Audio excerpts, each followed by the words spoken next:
জাতীয় ঐক্যমত্য কমিশনের পক্ষ থেকে আমি জাতীয় নেতৃবৃন্দকে আজকে এই 19তম বৈঠকে, দ্বিতীয় পর্যায়ের 19তম বৈঠকে উপস্থিত থাকার জন্য আন্তরিক ধন্যবাদ কৃতজ্ঞ। আমরা গত 18টি মিটিং 10টি বিষয়ে ঐক্যমত্যে উপনীত হয়েছি, কোনো কোনো ক্ষেত্রে ভোট অফ ডিসেন্টও আছে।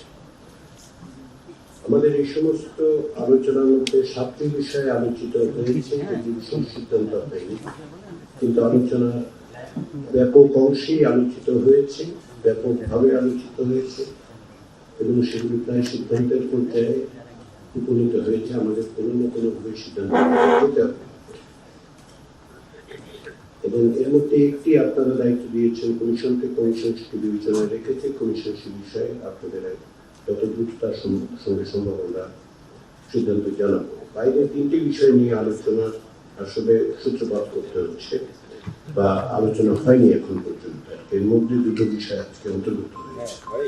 যদিও আমরা আজকে 3টি বিষয় সমাপ্ত করেছি, কিন্তু এই 3টি বিষয়ে আলোচনা সীমিত থাকবে না, কারণ আমরা আশা করছি যে আজকে দীর্ঘ সময় ধরে আমরা আলোচনা করব, কারণ আমাদের সময় সীমিত হয়ে এসেছে। যদি আমি একটু গুরুত্ব আরো অর্থে বলি, আসলে দিন নয়, ঘন্টার হিসাবের মধ্যে আমাদের চলে যেতে হবে এখন। কারণ আমরা যে কোনো ভাবেই হোক এই প্রক্রিয়াটা 31শে জুলাইয়ের মধ্যে আমাদের সমাপ্ত করতে হবে। এর অন্যথা হওয়ার কোনো সুযোগ নেই। তারপরে জাতীয় সনদ স্বাক্ষরের জন্য হয়তো আমরা একটা অন্য দিন বরাদ্দ করতে পারি, কিন্তু আমাদের আলোচনার যে কোনো প্রক্রিয়া 31শে জুলাইয়ের মধ্যে সমাপ্ত করতে হবে। এটা কমিশন এবং আপনাদের পক্ষ থেকে বারবার বলা হয়েছে। আপনারা জনসমক্ষে বলেছেন, পাবলিকলি বলেছেন, এখানে বলেছেন, কারণ আপনারা চান, আমরাও চাই যে প্রক্রিয়াটা শেষ করার মধ্য দিয়ে পরবর্তী ধাপে যাতে অগ্রসর হওয়া যায়। আমরা সেই চেষ্টা করছি, সেই চেষ্টায় কোনো অবস্থাতে আমরা অন্যথা করতে দিতে চাই না।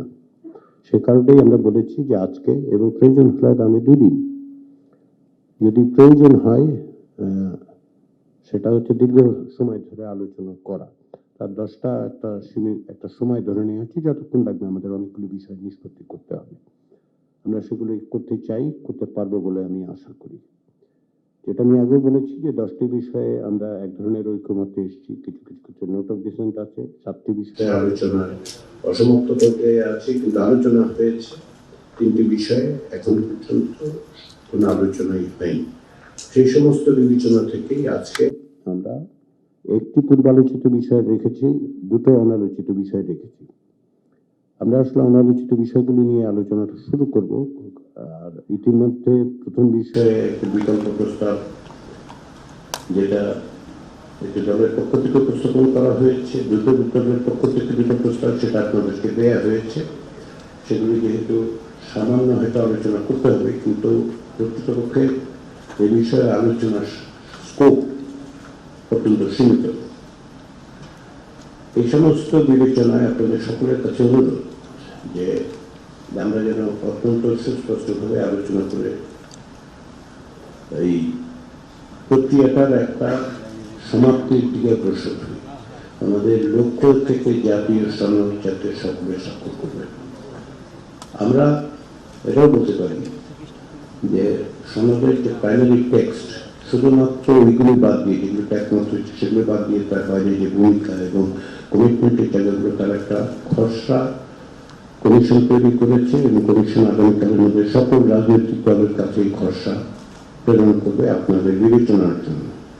আমরা মনে করি আপনারা আলাদা ধরনের মতামত দিলে সেগুলির সন্নিবেশিত করা হবে। আমরা খসড়া নিয়ে এখানে আলোচনা করবো না এই কারণে, যেগুলো শব্দের ব্যাপার। যদি বড় রকমের মৌলিক কোনো আপত্তি ওঠে তাহলে আমরা ফ্লোরে আনবো, না হলে আনবো না।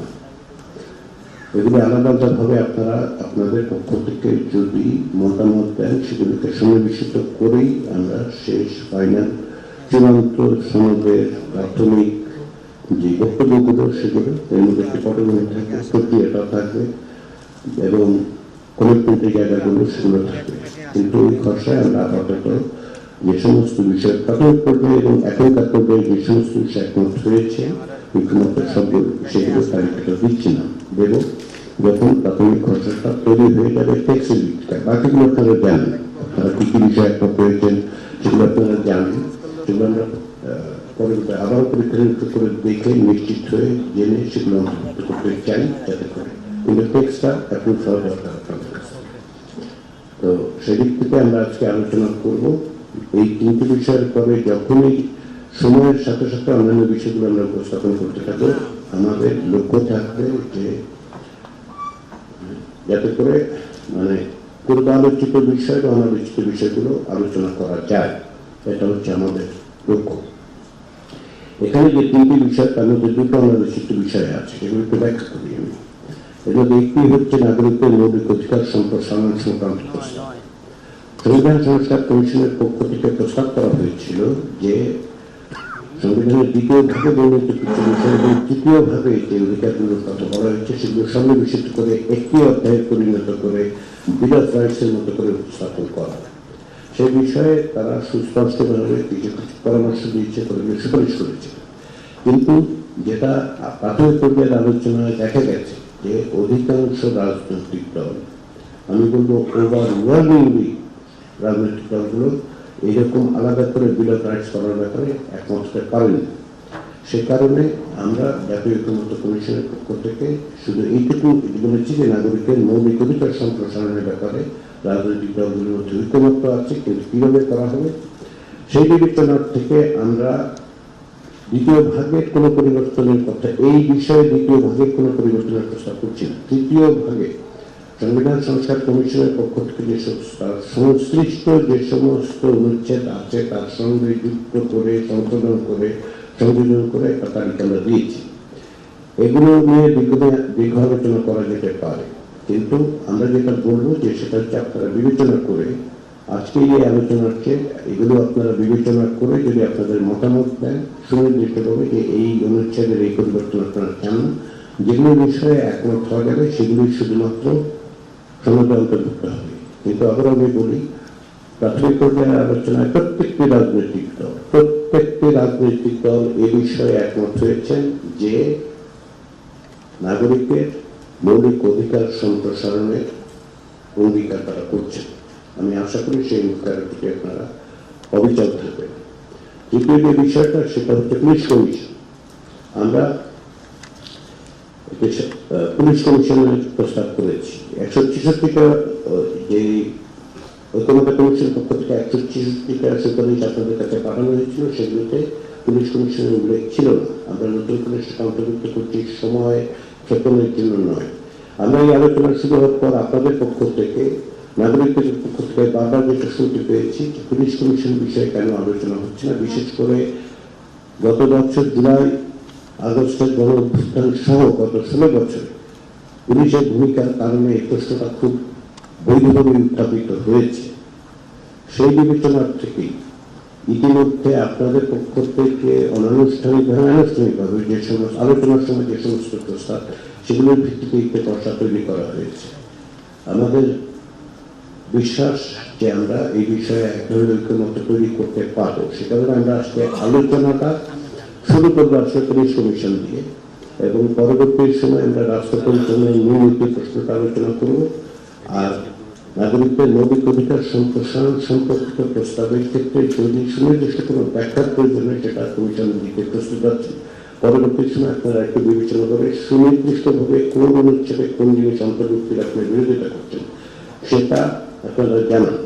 এখানে আমি বাংলাদেশ জাতীয়তাবাদী দলকে ধন্যবাদ জানাচ্ছি এই কারণে যে প্রাথমিক পর্যায়ের আলোচনার সময় ওই দলের পক্ষ থেকে আমাদের প্রতিবেদনের, অর্থাৎ সংবিধান সংস্কার কমিশনের প্রতিবেদনের যে সমস্ত নাগরিকদের অধিকার সংক্রান্ত প্রস্তাবগুলো ছিল সেগুলি প্রত্যেকটি ব্যাপারে তারা মতামত দিয়েছেন। কিছু বিষয়ে একমত হয়েছেন, কিছু দ্বিমত হয়েছেন, কিন্তু তারা প্রত্যেকটি বিষয়ে মন্তব্য করেছেন। এখন আপনাদের সেই সুনির্দিষ্টভাবে সেই মতামতগুলো পাওয়া গেলে আমাদের জন্য সহজ হবে যে কতদূর পর্যন্ত আমরা একমত এটাকে আসতে পারি। আমি একটু দীর্ঘ সময় নিলাম আজকে, কারণ হচ্ছে যে আজকের থেকে আগামী 3 দিন আমি আশা করছি যে আমরা অনেকগুলি কাজ সম্পাদন করে প্রক্রিয়াটা নিষ্পত্তি বা সম্পন্ন করতে পারবো, চূড়ান্ত উপনীত হতে পারবো। সবাইকে আবারও ধন্যবাদ। আপনারা অব্যাহতভাবে সহযোগিতা করছেন, আমরা সফল হওয়ার চেষ্টা করছি। সেই চেষ্টায় অবশ্যই সফল রাখবো এই বিষয়ে আমি মনে করি যে এই বিশ্বাস এবং আস্থা আমাদের রাখা দরকার। সবাইকে ধন্যবাদ। ধন্যবাদ মাননীয় সহসভাপতি। আমি আমাদের গণমাধ্যমের বন্ধুদের এখন অনুগ্রহ করে শেষ করুন এবং তারপরে আমরা আলোচনায় অগ্রসর হব। ধন্যবাদ।